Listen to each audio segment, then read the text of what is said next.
মহাবীৰ একুৱা পানী খোৱা জুবিন গাৰ্গৰ টেষ্ট খোৱা একে হ'ব কিন্তু আমাৰ CMA কৈছে SIT ৰিপৰ্টত লেখা আছে চাৰ্জশ্বিটত লেখা আছে জুবিন গাৰ্গৰ হত্যা হৈছে কিন্তু পাৰ্থদাই ঠিক কথা কৈছে মহাবীৰ একুৱাৰ পানী খোৱাৰ জুবিন গাৰ্গৰ টেষ্ট খোৱা একেই হ'ব কাৰণ জুবিনদাৰ টকাৰে সেইবিলাক ফেক্টৰী বনাইছিলে সি ফেক্টৰী খুলি দিছে খুলি দিবলৈ দিয়ক সেইবিলাক মানুহে পানী নাখালেই হ'ল আৰু দ্বিতীয় কথাটো হ'ল আমাৰ মাননীয় মুখ্যমন্ত্ৰী মহোদয়ে যিখন আমাৰ চাৰ্জশ্বিট দিছিলে সেইখনৰ ওপৰত আমি বহুত বিশ্বাসী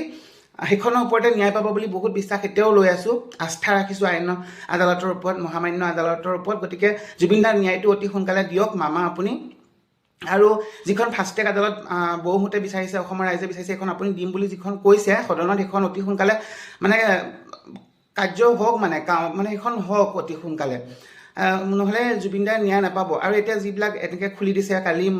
শ্যাম কানুৰ বেংক একাউণ্ট খুলিছে এনেকৈ ফেক্টৰী খুলি দিছে এনেকৈ খুলি খুলি গৈ থাকিলে দেখোন এদিন সিহঁতৰো ন্যায় জুবিনদাই দেখোন ন্যায় নাপাব এনেকৈ সিহঁতকো উলিয়াই দিব নেকি গতিকে মাননীয় মুখ্যমন্ত্ৰী মহোদয় ইলেকশ্যন আহি থাকিব গৈ থাকিব সেইবোৰতো থাকিবই আপুনি ব্যস্ত কিন্তু জুবিনদাৰ ন্যায়ৰ ক্ষেত্ৰত আপুনি যিমান পাৰে অলপ মানে সোনকাল কৰক মানে জুবিনদাৰ আজি ইমান ছমাহ হৈ গ'ল গতিকে জুবিনদাৰ ন্যায়টো আপুনি সোনকালে দিয়ক আপোনাক কৰজোৰে একদম অনুৰোধ কৰিছোঁ ফাষ্ট ট্ৰেক আদালতখন অতি সোনকালে দিয়ক মানে সেইখন কাৰ্যকাল কৰক মানে সেইটোৱে কৈছোঁ জয় জুবিনদা